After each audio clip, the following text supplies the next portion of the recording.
প্রিয় দর্শক আসসালামু আলাইকুম। ডেইলি এগ্রিকালচার নিউজ থেকে আজকে আপনাদের মাঝে হাজির হয়েছি স্থানীয় আমাদের শেরপুর অঞ্চলের সবজি কলা চাষ সম্পর্কে এবং এই চাষাবাদ করতে গিয়ে কি কি সমস্যা হয় এবং এর সমাধান কি হতে পারে অভিজ্ঞ একজন চাষির সাথে আমরা আলোচনা করব এবং তার কাছ থেকে সমাধান শুনব। কাকা কেমন আছেন? আল্লাহ রাখতে ভালো। এই চাষ কত দিন যাবত করতেছেন? আজ প্রায় 5 বছর। 5 বছর যাবত। তো 5 বছর যাবত আমরা ইউটিউবে বা ভিডিওতে বা বাস্তবে অনেকভাবে শুনি যে কলা গাছের এটা কি বলেন আপনার আঞ্চলিক ভাষায় ডাইগা। ডাইগা। এই ডাইগা অনেকে আপনার 2-4 ইঞ্চি মানে এরকম অবস্থায় রাখে, 2-4 ইঞ্চি অথবা 1 ফুট রাখে।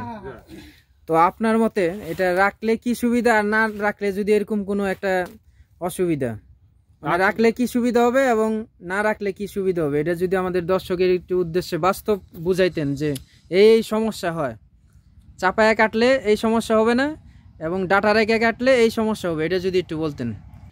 তো আঙ্কেল, আমি আপনার কাছ থেকে মানে আমাদের যে দর্শক আছে তাদের উদ্দেশ্যে মানে এরকম যদি ডাটা রাখেন মানে ডাইগা রাখেন, এটার সুবিধা এবং অসুবিধা একটু যদি বলতেন। আচ্ছা, আমি মনে করেন ডাইগা গুড় চাপাই কাটি কিরা কোনো কিছু ধরার জন্য মনে করেন ডাইগের মধ্যে পানি আটকিলে কিছু হবে, গুড় পাই কাটলে সুবিধা আছে, যদি আধাত করে থিয়ে কাটি তাহলে অসুবিধা আছে। আচ্ছা, তার মানে আপনি বুঝাইতেছেন যদি আমরা এরকম আধাত অথবা 12 ইঞ্চি যদি রাখি, এটা ধীরে ধীরে আস্তে আস্তে পচে যাবে এবং এই জায়গায় পানি আটকে পড়বে এবং এই জায়গায় কেঁচো জন্ম নিবে। আর যদি এটা এইভাবে চাপায় কাটি সেই ক্ষেত্রে কেঁচো জন্ম নিবে না। প্রিয় দর্শক, আমরা যে বিষয়টা কলা গাছ সম্পর্কে, বিশেষ করে সবজি কলা গাছ সম্পর্কে আপনাদেরকে বোঝাচ্ছি, আমাদের চাষির মতে এরকম যদি 12 ইঞ্চি অথবা 6 ইঞ্চি ডাইকা রাখেন তাহলে সেই ক্ষেত্রে এটা পচে আস্তে আস্তে এখানে কেঁচো জন্ম নিবে এবং কেঁচো জন্ম নিলে গাছটা ধীরে ধীরে সিগা টুকা রোগ ধরবে।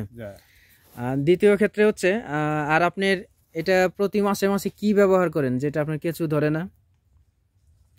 বীজ ব্যবহার করি, আমি ছোটবেলা ফুরাটন ব্যবহার করছি, 2বার ফুরাটন দিছি। এটা যখন ছোট ছিল 2বার ফুরাটন কোথায় দিছিলেন? এটা গাছের মাথা, আমাদের গাছের মাথায়, ওই যে শীষের ওই জায়গায়। কিভাবে? এই যে এইভাবে আস্তে করে গুটি তো ওগুলা না, এটা দানাদার। তো দর্শক, এটা হচ্ছে পেট্রোকেম বাংলাদেশ কোম্পানির ফুরাডান। এটা যদি প্রত্যেকটা ছোট ছোট দানা 4-5টা অথবা 6-7টা দিয়ে দেন তাহলে সেই ক্ষেত্রে সিগা টুকা রোগটা আর একটু কম হবে এবং কেঁচু কম ধরবে।